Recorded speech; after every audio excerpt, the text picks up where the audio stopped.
My name is David Carrott.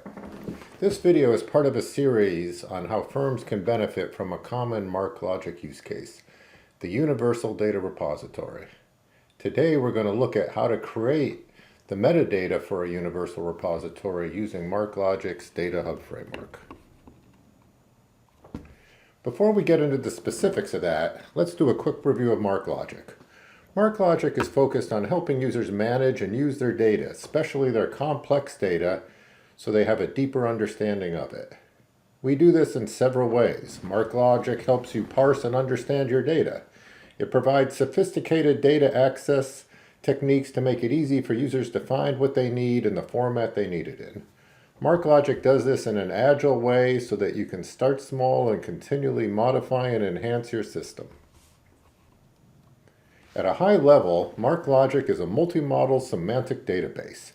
It allows you to take data of all types, including SQL, JSON, XML, PDFs, Word, and Excel, combine and consolidate them, and create metadata for them.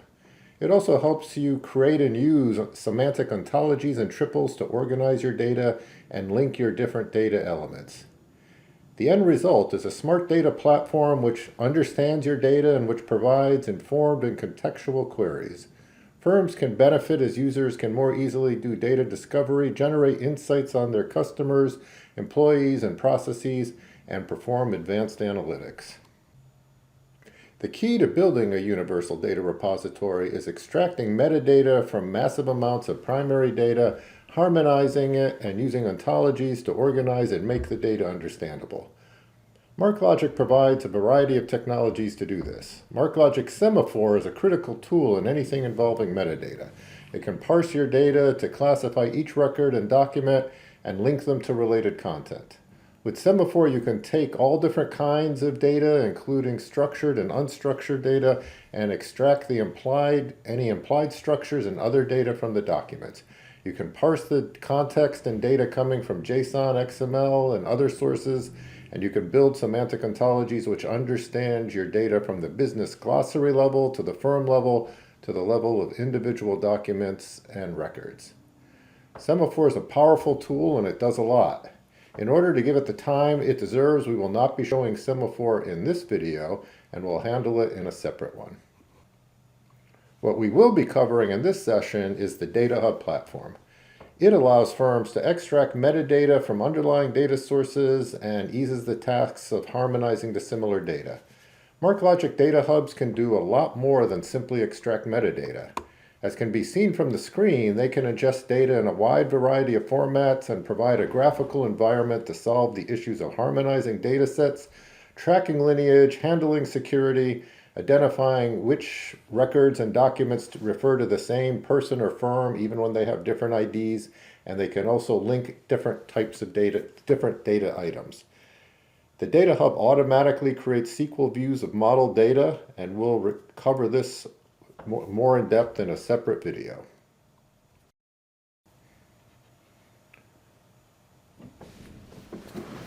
So before we start, let's remember what our issue here, what we're trying to accomplish.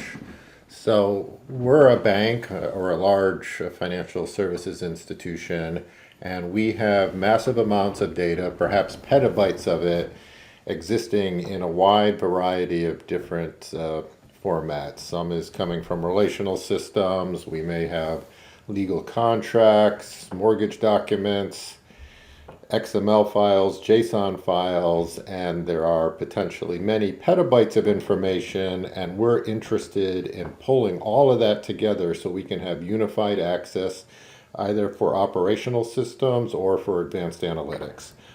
And one thing we do not want to do is copy over all of that data because we just don't feel like spending the money to store petabytes of information another time. So what we want to do is parse each of the documents and extract the critical items from it that are needed for accessing the information and using it.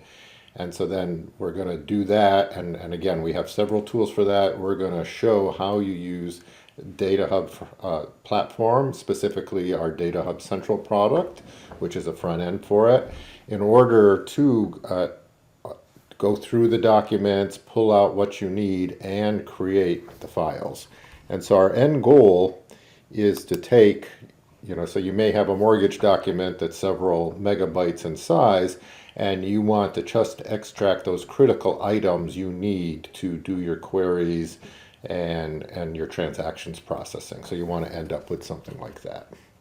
So the tool we're going to use for handling the structured data, so this is the Data Hub Central. It is connected, in this case, through port 9000 to the MarkLogic server. And the Data Hub is an add-on to MarkLogic. So what it does is it sets up configurations for MarkLogic so that it can run. And so basically you are running a MarkLogic application, but then the Data Hub is building a scaffolding around it to handle use cases of building data hubs. And it doesn't have to be just generating data, metadata like we're doing here today, but that is an important use case. And so the way it works is you load, model, and curate data, and we'll walk through each of those. So you come in here, and the first way MarkLogic works is you load all your data, and then you do the modeling you need, and then you do the curating, the harmonization where you're taking each of your data sources and mapping it to your data models. And then we could also be exporting it out to our metadata, which will be inside of MarkLogic. So here we have set up a number of things. We're going to mostly be working with mortgages. So let's take a look at that. And so the way it works is that this is so in production, you won't be using this approach to load the data. You'll be using a real-time streaming approach. This is really setting up things for developer to make it easy, but the information here you'll still need to maintain. So you'll have the data, in this case, is coming from XML. We anticipate generally using it as JSON. It doesn't matter that much, but that's how we're doing it. And you're storing it inside of MarkLogic with that URL. And then a few things you have to do is you can have there's a target database, which can be staging or final. And then a key part of MarkLogic is that unlike other, so if you think of a relational database, you'll have like a customer table and a trade table, and it's easy to pull data from each of those because they're stored in separate places. In MarkLogic, everything is going into one pile in the center. And so to be able to just pull out your customer data, your trade data, your mortgage data, you assign it a collection, and it can be multiple collections. So it's actually superior to the relational approach.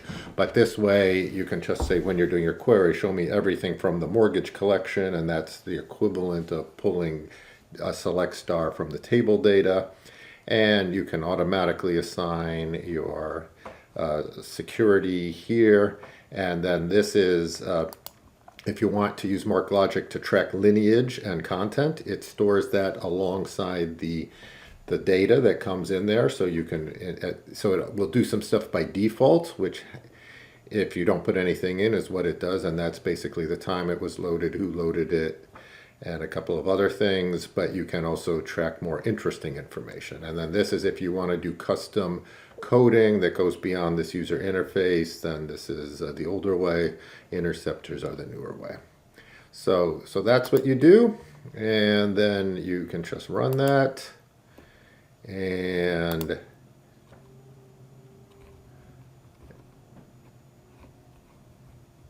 you can take your data and go to the mortgage directory, load all the files, and again, in production, you will be replacing this manual approach. Okay, so now the data is loaded, and we can use Data Hub Central to take a look at some of our information. Okay, so this is showing some of the files that were loaded here, and you can just take a quick look at what they look like.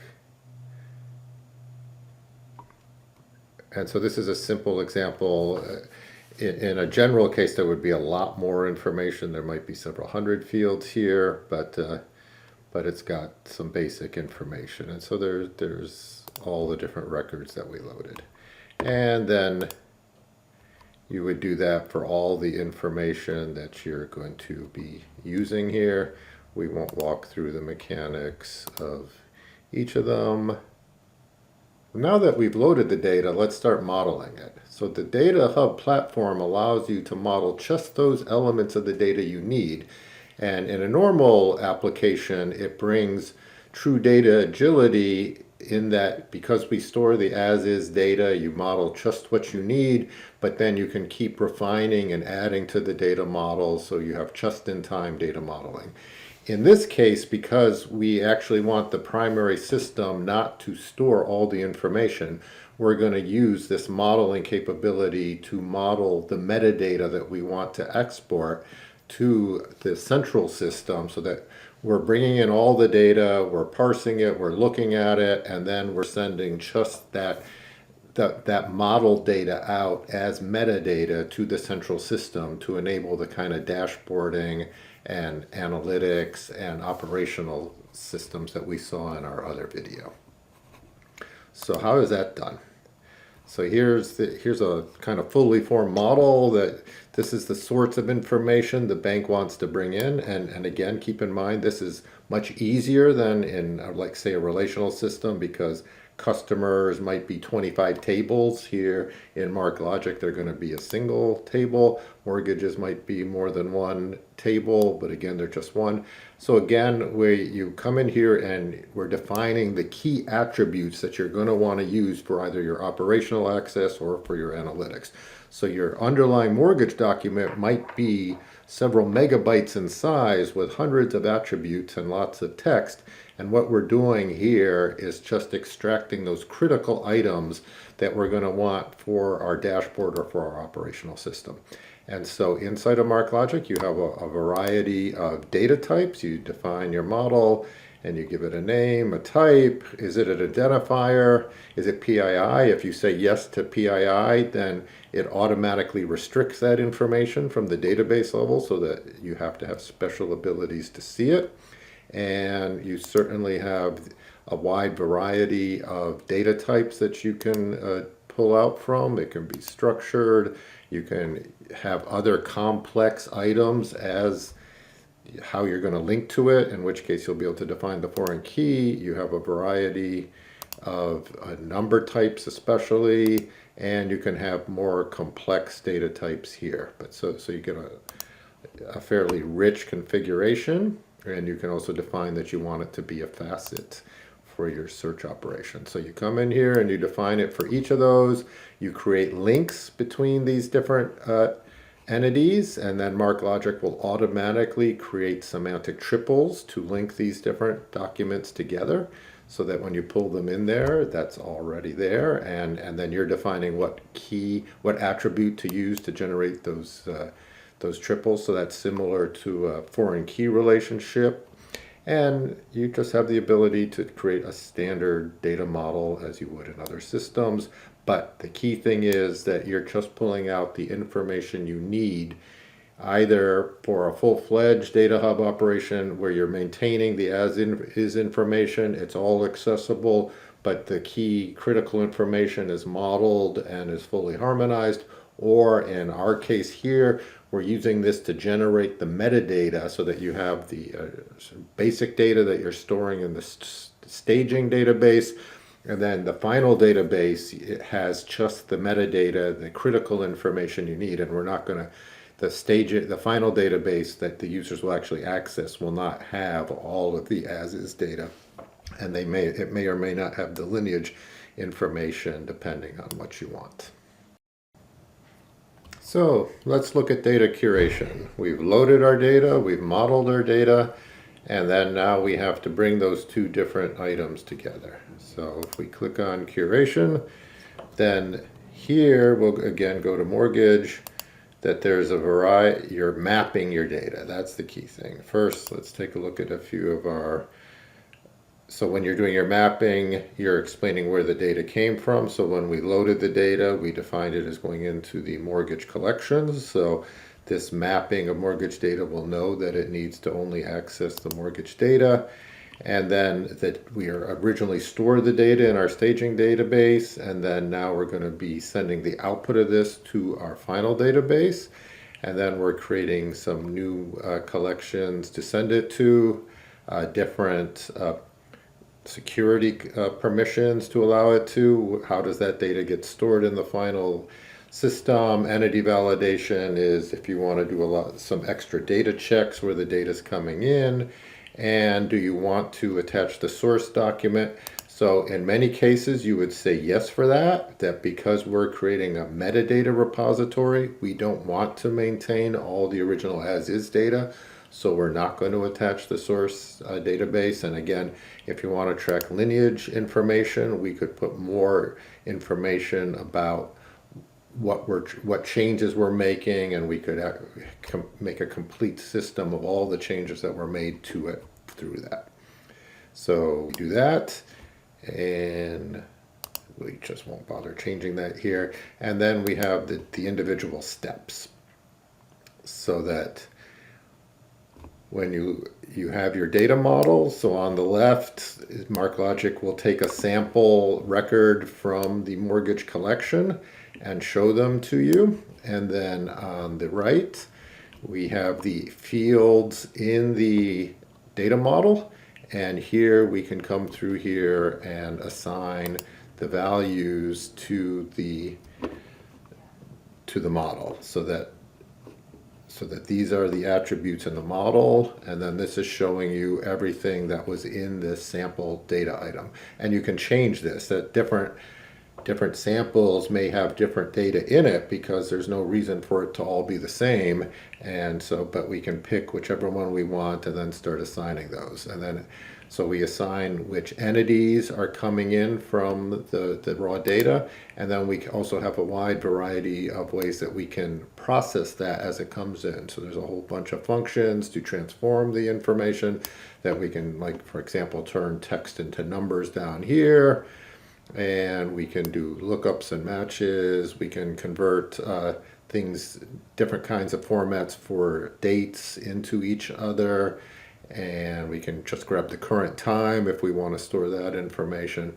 But there's a very large variety of functions that can be used. So you do that for each of these things, and then some of these are also being used here to link to the other data, and so there's a loan document entity type, and we can at this point define how we're going to link to that, which of these attributes. There's also a location, which is the same thing. This is the check property, and so we're going to link to that with the account number. And so you come through here, and again, the key thing is it's agile data modeling. This file might have hundreds of attributes in it, and then we're only creating a model that has the subset of the critical items, and then we make that. So you may also have 5 or 10 different sources for a mortgage, and you'll have just a single mortgage model, so you'll have to create a separate curation step for each of those. So that's the basics of how you do curation. And then just one other thing I just quickly want to mention. I'm not going to go into it because for the purposes of time, but you can also do data deduplication, so that you can have, you can verify that if you have the same customer with different IDs, we can help you figure that out by creating a model so that we can identify if they're the same or not, and then notify you or automatically merge those for you. But that's getting beyond the scope of this demo. So with that, you now have the ability to load take your petabytes of information, load them, and then just create a small set of modeled metadata against those, and you can create them for each of the different sources. So to wrap this up, with a MarkLogic Universal Repository, you can take many petabytes of primary documents, which may be Word documents, PDFs, relational-based, XML files, JSON files, pull them all together, extract the critical metadata, and then end up with a final database that's a tiny fraction of that total size, and then make it accessible as a unified whole with all the new kind of data technologies that exist out there. So you can have geospatial, You can have semantic expansion of queries, making it a smart database, so MarkLogic will understand your queries and you don't have to be an expert in how the database is created and worked. You can have full analytics, even if the data originally was stored in Word or in a JSON file. You can do queries like this, have a dashboard. This can be an operational system operating in real time.